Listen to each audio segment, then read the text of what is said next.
years ago, we decided to take Charlotte, who is now 8 years old, to Africa.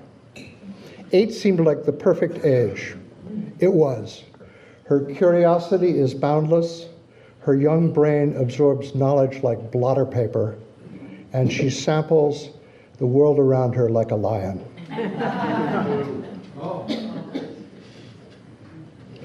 Along with Charlotte, our family group included Eliza, Bevan, Betsy,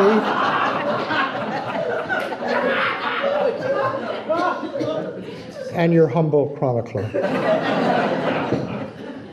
We saw many gorgeous creatures on our adventure, and you will too. After 18 hours of flying, our trip of a lifetime began in South Africa. We landed in the dramatic city of Cape Town on South Africa's Western Cape. Since this is my show, indulge me while I brag a little. South Africa was the 78th country I have visited. Botswana was my 79th, and Zimbabwe was my 80th. But as Gates Gill would have said, enough about me.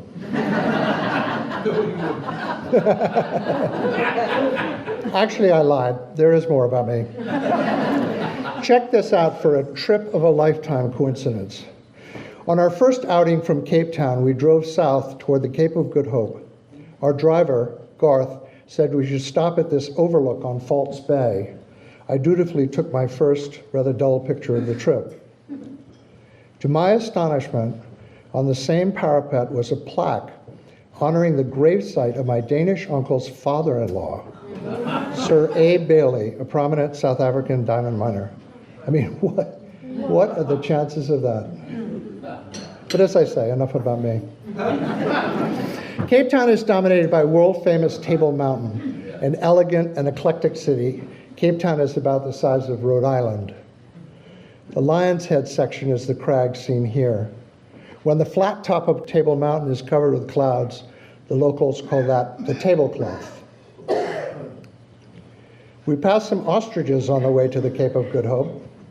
No, they don't stick their heads in the sand, but they can sprint at 40 miles an hour. This photo is by Charlotte Ramsey.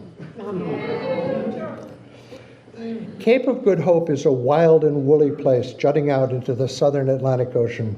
If you sail due east, you will fetch up near Perth. Due west takes you to Buenos Aires. The parking lot at Cape Town is teeming with incredibly brazen, marauding baboons, which scare the bejesus out of me. They roam unmolested, pillaging for food. This guy stole the backpack of the white woman with her hand to her mouth, pulled her clothes out, found a banana and a tub of yogurt, and settled down for lunch. No one would dare interfere. Back in Cape Town, the more intrepid of our family group climbed Table Mountain, a trek of roughly 1,000 feet. Above Bevan's head is Robben Island. Before the fall of apartheid, Nelson Mandela spent 18 of the 27 years he was in prison there. One very tired explorer. Next stop, Botswana and the game lodges. Looking out the window of our single-engine aircraft, we saw this incredibly saturated rainbow. By the way, just to reassure you, no Photoshop here or anywhere. This is true to life. Botswana is a prosperous, friendly country. In 1966, at the time of independence, it was one of the world's poorest countries. Since then, Botswana has rapidly become one of the world's development success stories. It is quite a bit larger than California. The vast Kalahari Desert occupies about 70% of the country. Camp Kalahari, our first lodge, lies on the Makgadikgadi salt pans. In the Botswanan language, Swana, Makgadikgadi means dry. Driving to the lodge from the airstrip as the sun went down, we spotted wildebeests in dramatic lighting. Our guide calls them wild beasts. This is what photographers call the golden hour, the period shortly before sunset, but anyway, when the light is warm and reddish. Despite the color temperature, these are blue or brindled wildebeests. In the early morning the next morning, we loaded up. The safari vehicles are Toyota Land Cruisers, especially kitted out. They are amazing vehicles which can navigate deep water. We did this routinely. The snorkel on the hood is not decorative. It rams clean, dry air into the engine. We went in search of the meerkats, but not before having breakfast in the bush. And Gavi was our excellent tracker.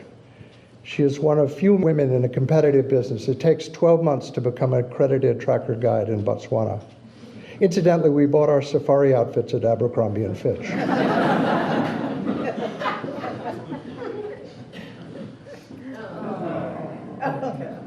Meerkats look absolutely adorable, but they lead dangerous lives.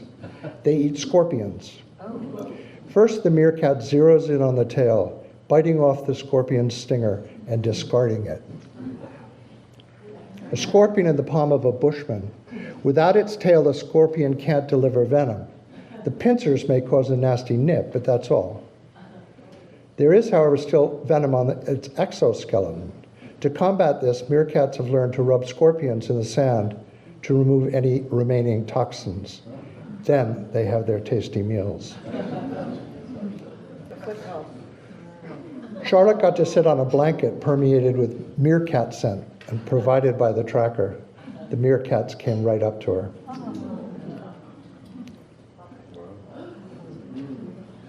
In the early morning light, we saw our first lioness with her cubs. The lioness manages the household and does all the work, much like at my house. I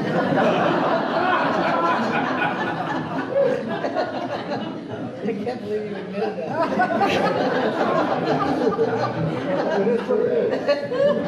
Cubs are the same litter, a female in the foreground and a young male behind, friends, as long as they are young.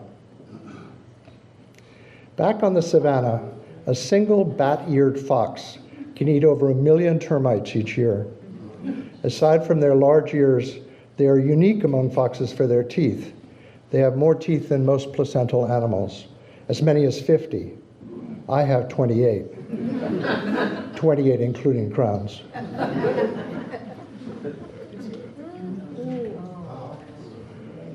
The magnificent lilac-breasted roller, the trackers say, is the most magnificent bird in Africa.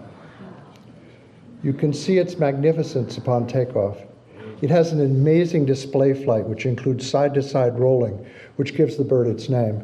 The roller's adeptness in the air makes it a superb insect hunter. Wattle cranes have flaps of skin or wattles hanging from their chin that can indicate their mood. The wattles shrink if the crane is nervous or elongate if they are excited. The secretary bird's English name comes from the 1800s, when Europeans first spotted these birds. Back then, British male secretaries wore gray tailcoats and dark knee-length pants. They also used goose quill pens that they carried behind their ears. That's the nest, by the way, on the tree. A spur-winged goose, no poaching bits. Sorry.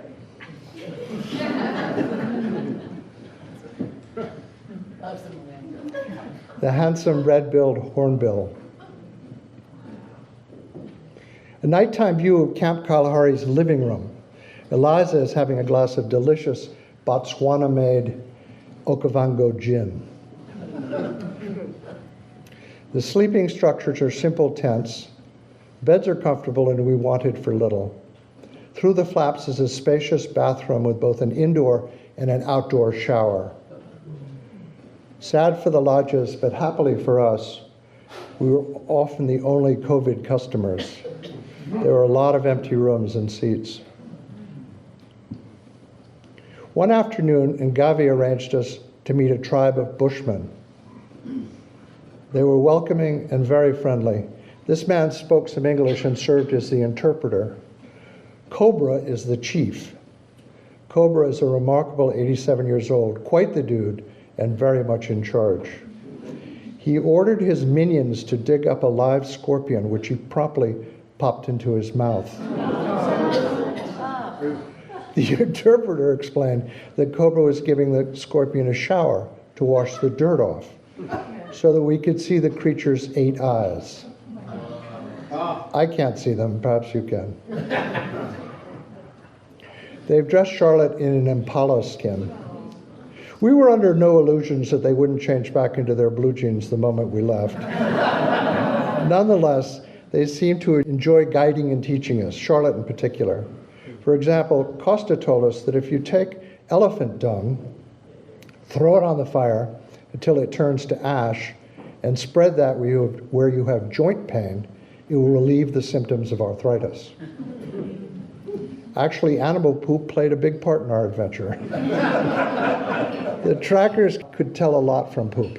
Here is Costa, our next guide, saying, "There's fresh lion poop here, 2 males. They're traveling in this direction, and they are no more than 1 kilometer away." He always seemed to be right. A dream come true. For this is what awaited us when Ngave took us to a lookout and our first sundowner. Oh, how we suffered. Sitting out in the bush on comfortable canvas camp chairs around a cozy campfire, watching a glorious African sunset. Next stop, the Okavango Delta and Mapulo Lodge. The trackers call these ubiquitous single-engine aircraft safari mosquitoes. Each year, about 2.6 million cubic miles of water spreads over the 4,000 square mile area. All the water reaching the delta is ultimately evaporated and transpired and does not flow into any sea or ocean. This water, which flows down the Okavango River from Angola, creates one of Africa's greatest concentrations of wildlife as well as 400 species of birds. The folks there call it Magobo Kobo, or wet, the opposite of dry. One of the most common animals in the delta is the impala, a slender, agile creature which can run at speeds faster than 30 miles an hour. Despite their incredible speed and sprightliness, the impala has many predators. With leaps up to 30 feet, they seem indifferent to gravity. Since everyone eats them, the trackers call them McDonald's. They also have the golden arches on their butts.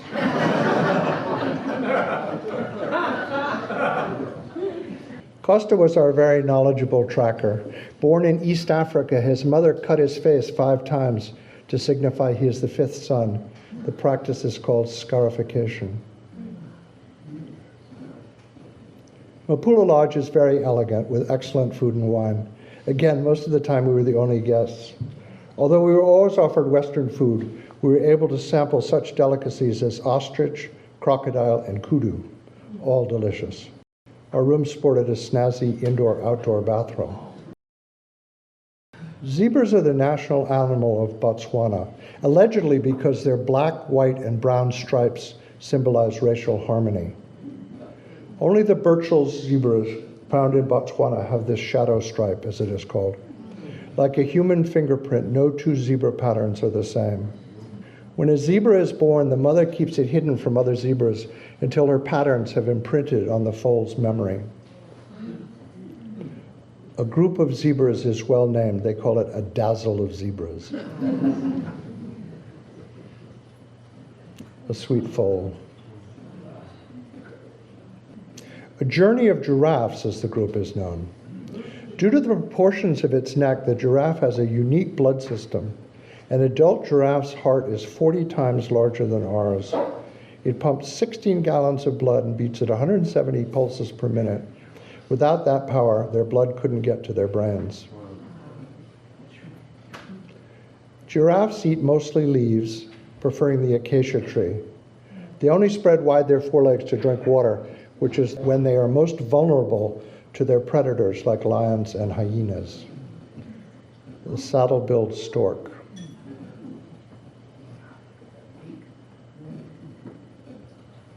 An African darter.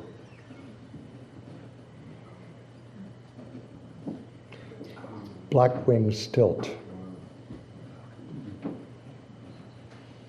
Southern ground hornbill with a snake in its beak. A North American twitcher with her morning coffee.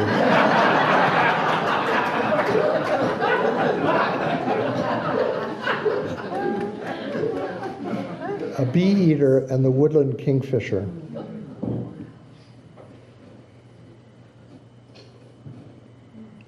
Little egret perched and flying through a drizzle. The African hoopoe.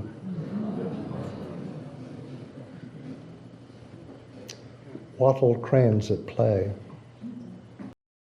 The sunsets were routinely spectacular. Above the tallest branch, you can see Venus.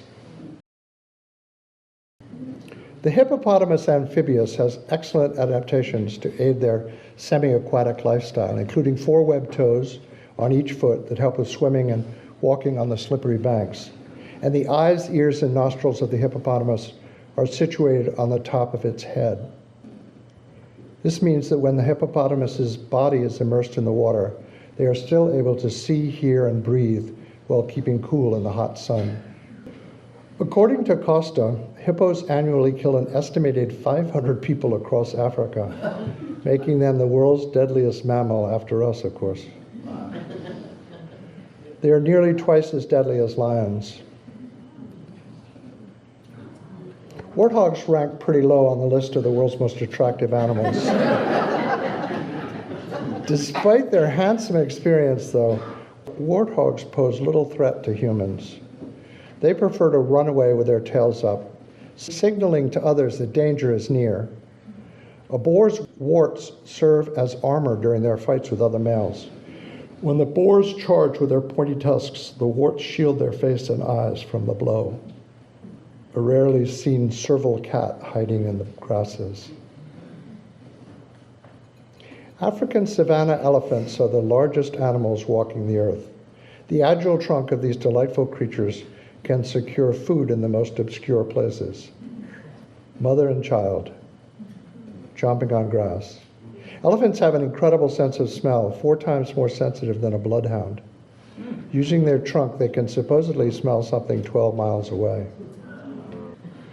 An elephant flapping its ears, allowing excess heat to escape its body and regulate its temperature. We watched this herd move quickly through a watering hole. Then they went back to drink.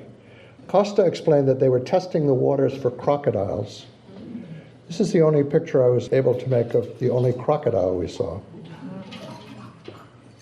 An encounter in the bush. Hello, friend. Costa found the remains of a dead elephant, cause of death unknown. He muttered to himself, "Why do the Chinese like these so much?" And then he threw the tusk on the ground. On a brighter note, we were lucky enough to see a calf bend her trunk out of the way to nurse. Time to move on. Goodbye treats from Wapula Lodge.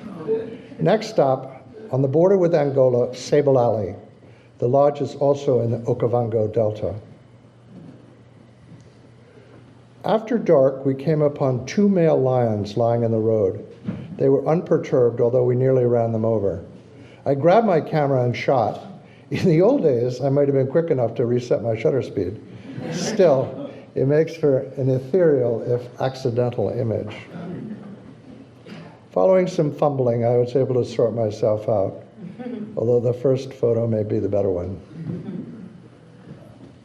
The next morning, we found the 2 again, equally unperturbed.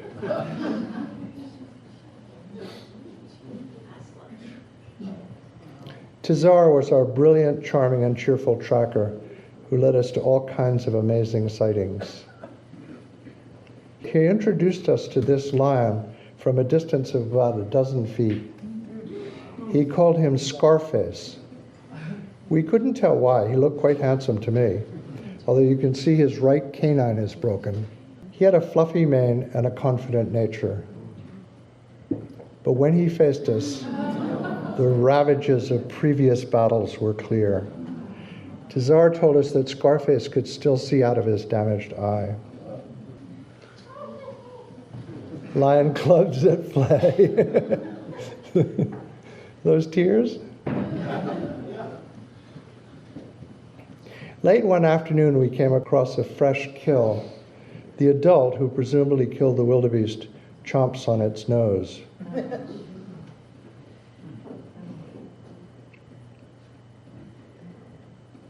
As dusk approached, the lioness dragged the carcass under nearby trees to protect her kill from being stolen overnight. We say goodbye to Scarface, and he replies. The Sable Alley Lodge has a fabulous open-air living dining space and comfortable bedrooms in a tented structure.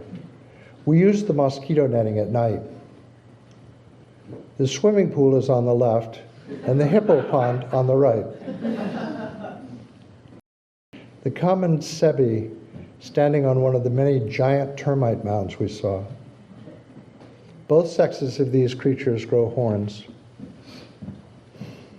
Cape buffaloes, members of the so-called Big Five, mainly preyed upon by lions. When a herd member is attacked, others will rush to its defense. Collectively, a group of buffaloes can stave off an attack from lions.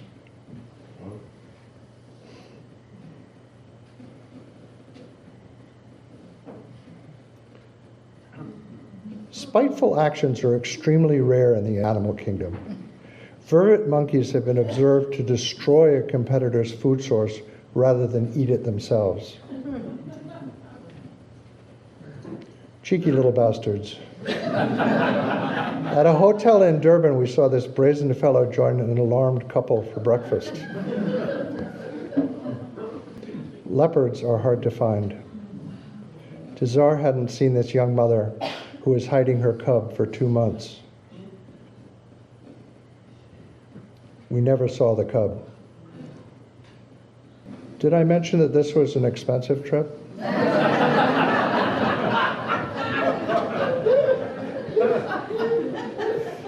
Helicopter testing.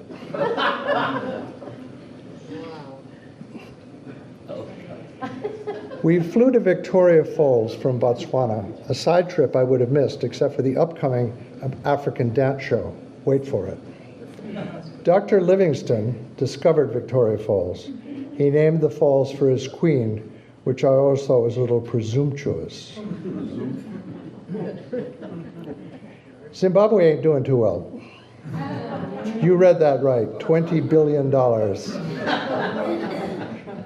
Bevan bought this for $1 US, and they no longer accept their own currency. The sound and the fury of Victoria Falls.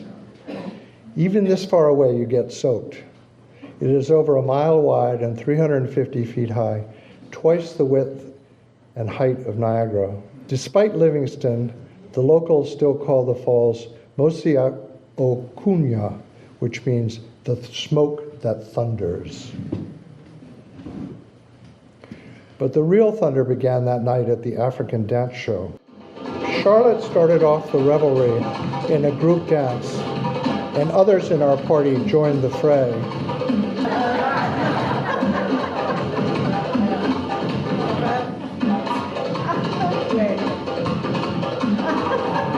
Let's give my gutsy wife a round of applause, please. Whoa!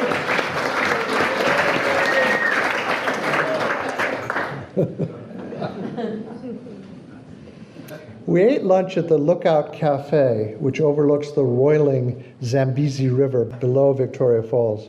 Charlotte and Bevan decided to try the gorge swing, one of those crazy stunts which involves a free fall. I tried my best to dissuade them. I failed. This is a 200-foot vertical drop, free fall. I know, it makes me sick just to look at it.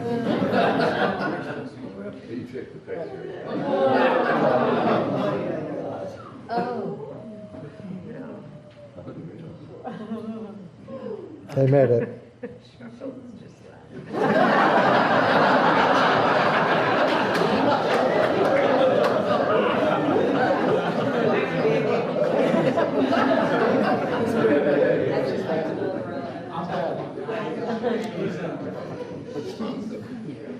We went to visit the Indian Ocean side of South Africa, the enchanting Tonga Beach Lodge. Once again, we were nearly alone, although you can see several brave bathers in the foreground. You could walk for miles without seeing anyone. The Indian Ocean was a little gnarly while we were there, but Bevan and Eliza managed to fit in a good dive, scuba dive that is, and I went snorkeling and had to be rescued by a beautiful young South African woman because I couldn't get out of the water.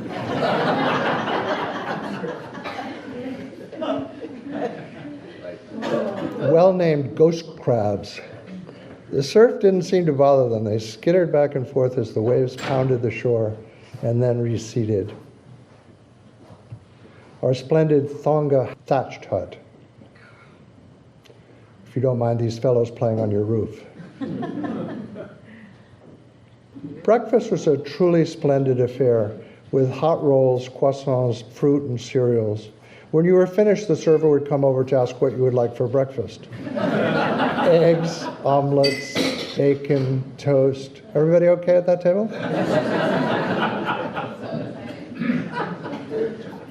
Charlotte was able to take her first scuba lesson in the swimming pool.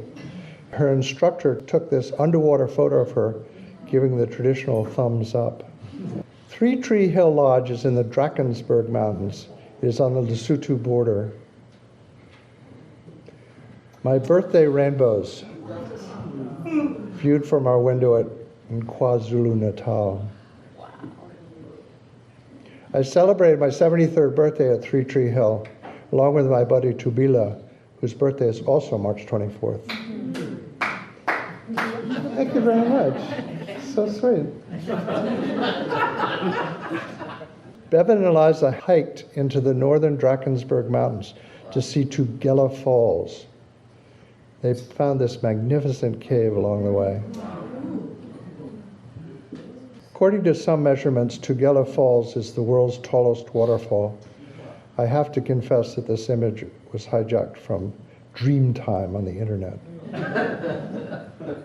In the early days of the Second Boer War, the British captured Spienkop, the largest hill in the region. With a mere 30 picks and 20 shovels, the British dug trenches in the rocky soil to defend the escarpment. When the Boers retook the crestline, the British were all killed or wounded. The Boers buried them in their own trenches in one of the few battles the Boers won. The plaque reads, Victoria Regina, 1900, here lies a brave British soldier known unto God. Interestingly, two men who later became famous were present for the battle. Mahatma Gandhi was a stretcher bearer, and Winston Churchill, a war correspondent. Churchill wrote, corpses lay here and there. Many of the wounds were of a horrible nature.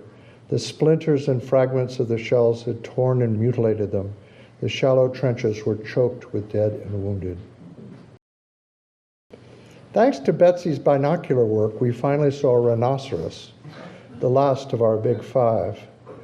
Well, technically we saw one, about a mile away. Can you find her? She had a baby. See? Sorry, this is the best I could do. You can see she has no horns. In South Africa and in Botswana, game wardens periodically trim their horns to discourage the poachers. Back to more familiar territory. A grand Three Tree Hill sunset from our last sundowner location. So time to say goodbye to Southern Africa.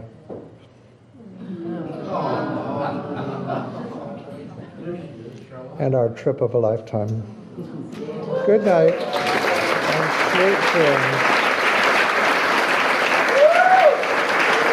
Thank you very much. Thank you.